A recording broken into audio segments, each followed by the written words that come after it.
We thought preseason that Florida had potentially the toughest schedule in the history of college football last year. We thought it was going to be really, really tough. It was a very tough schedule, don't get me wrong, but it turned out to be, not quite as tough as what we thought in the preseason. A big part of that was Florida State being terrible. That helped. There were some other teams in there that we thought were going to be a little bit better that turned out to not be quite as good, but still, it was a tough schedule. So let's look at this 2025 schedule. And of course, we're just going to flip the home and away for the SEC. And then the non-conference does get a little bit easier this year. They're going to play LIU, USF on the road at Miami, and then they will play Florida State. So obviously, Miami and Florida State going to be tough matchups there. Florida State, how good is this team going to be? Are they going to bounce back from where they were this past season?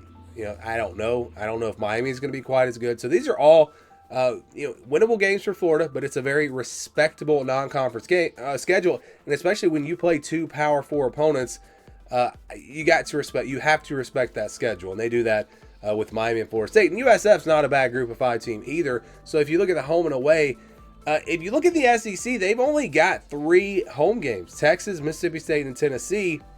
They've got 4 true road games in the SEC, and then also, of course, they'll be playing Georgia on a neutral field. So they got to go to Death Valley to play LSU. They got to play at Texas A&M, Kentucky and Ole Miss both on the road, and then again that game against Georgia. So where the games are, I think, is actually a little bit tougher this year.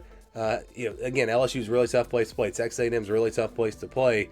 It is good news, of course, to get Tennessee at home, but still, only 6 games at home for Florida this year, which is something you just don't see very often in the SEC. So let's go game by game. They'll open up with LIU on August 30th. Then they'll play South Florida on September 6th. So a couple of non-conference games. And then it's back-to-back road games. They're going to play LSU early in the season on the road September 13th. And then it's on the road at Miami on September 20th. So back-to-back road games there and very tough games. I think if you're Florida, you'd like to split those two, honestly. I mean, if they can come out of those 2 games with these first 4 games with a 3-1 start, I think that's a successful start. But that, again, that might be their toughest back-to-back of the season, with LSU and Miami back-to-back, and it does come early in the season. So then they get their first bye week. Probably a good time for it before playing Texas, which is going to be a huge, huge game. You have Texas A&M on the road the next week. So, again, a very tough back-to-back with Texas and Texas A&M. At least that's not back-to-back road games, but still, that's tough. Then you've got Mississippi State on October 18th at home. A more winnable game before their second bye week. And then they've got 5 straight games to close out the season. They'll play Georgia on November 1st. Again, that game will be in Jacksonville. Then it's back-to-back road games again. So they have back-to-back road games twice on the schedule. And this will be 3 straight games away from home. Kentucky and Ole Miss back-to-back November 8th and November 15th, both on the road. Then they get to finish things out at home with Tennessee on November 22nd and Florida State on November 29th. So, that's a positive. You get those final 2 games at home. But, a lot of games away from home. It's going to be a very tough schedule. There are no breaks really there at the end. They play their 2 easier games the first 2 weeks of the season, and there's not really a break the rest of the way. Maybe Mississippi State will be an easy win. But, again, this is going to be a very difficult, a very challenging schedule. You've got 5 straight games to close it out.